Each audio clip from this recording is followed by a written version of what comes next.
Тропикалық жұмақ жылы күн, мөлдір толқындар, демалып жүрген туристер. Бәрі бақытты, бәрі тыныш. Бірақ бұл тыныштықтың артында көзге көрінбейтін қауіп жасырынған. Көп ұзамай бұл аралдың жағалауын қан басады.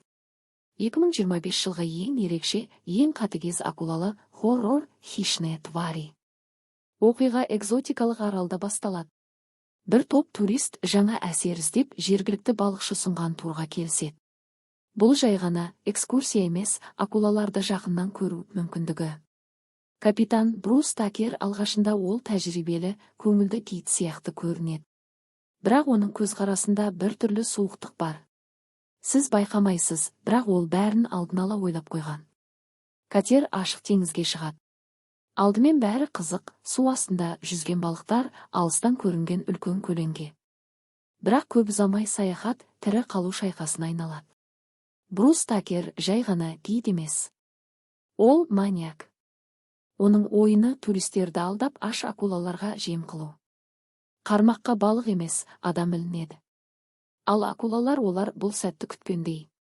Қатты айқай, су бетіне шығып жатқан қан, және ешкім көмектесе алмайды. Фильмнің күші тек қанды көріністерде ғана емес. Бұл адам табиғатының ең қараңғы жағын ашатын оқиға. Джай Картни ойнаған Брус Такер нағыз зұлымдықтың символы. Ол жай ғана өлтірмейді, ол адамдардың қорқынышын ләззатпен тамашалайды. Әр шабуыл қас қағым сәт. Бірі су астында жоқ болады, бірі катердің қасында айқайлап жатады. Бірақ акуланың тісі бәрінен жылдам. Хищные твари жай ғана акулалы экшен емес. Бұл табиғаттағы жыртқыштық пен адам қатыгездігін біріктірген, көрерменді есеңгірететін триллер. Мұнда тыныш сәт жоқ, тек үрей мен тірі қалу үшін күрес бар. Егер сіз адреналин, су астындағы қорқыныш және күтпеген оқиғаларды ұнатсаңыз, бұл фильмді өткізіп алмаңыз.